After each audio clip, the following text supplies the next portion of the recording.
Evidently satisfied with her announcement, Stone straightened, her eyes not once looking away. "This footage is 2 weeks old, ma'am," said Nation. "What's new? I thought the Trivar told us their intentions were peaceful."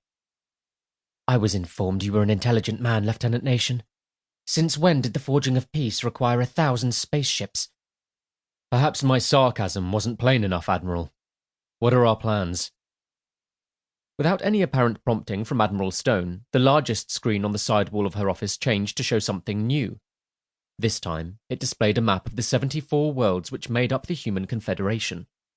3 of the planets were displayed as circles of red, whilst another 7 were orange. The rest were green.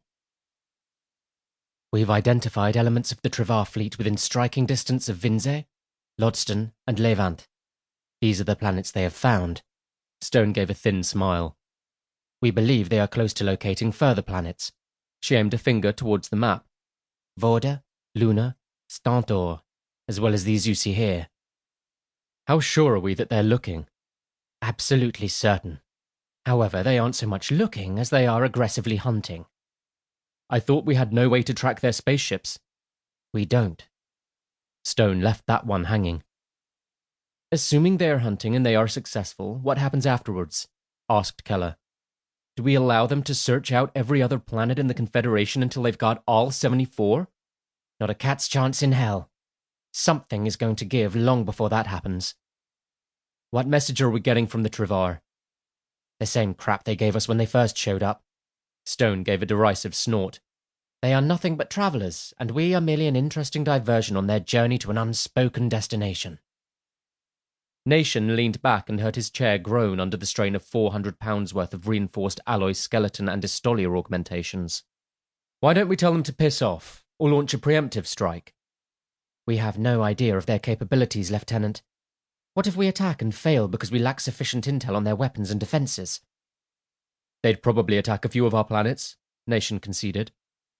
"Still, some things are better than sitting on our hands and waiting. I guess the Psi team have come up with something?" Admiral Stone nodded once. "Lieutenant Keller will fill you in." Nation turned his head and raised an eyebrow. "I'm all ears." Lieutenant Becky Keller tilted her head so that Admiral Stone couldn't see the wink she offered Nation. "BK. Prepare for a complete lack of surprises. JN. I could write out a list of everything you're about to tell me before you tell it. BK. Admiral Stone likes to see everything properly discussed. JN. In that case, let's discuss." Keller switched out of neural talk and used her voice instead. "A couple of my team were granted some insight, and from that we ran a variety of predictive models. There is almost zero chance the Trivar are here on a mission of peace." "What outcome tops the probability tables?" "Subjugation comes out top, every time. Secondary to that comes an interest in our resources and production capabilities. For once we've encountered another species that doesn't simply want to kill every single human. It makes me feel almost happy." "Stop the wisecracks, Lieutenant," snapped Admiral Stone. Nation was unrepentant. The cynicism is ingrained. Here we were, slapping ourselves on the backs because the Estral have got their hands full with the Antaron, and now another species shows up to treat us to the same thing. I'd laugh if it was funny. "We will not be passive observers in this," said Stone. "Nor will we act with such haste that we are given cause to repent later." This meeting was clearly building to something, though Nation had yet to divine the purpose of it. "Then what, ma'am?" "A mission, Lieutenant Nation. A mission for which you are uniquely equipped." "Okay, I'm listening." "You should not be aware, unless you've been reading classified documents," began Stone. BK. Have you?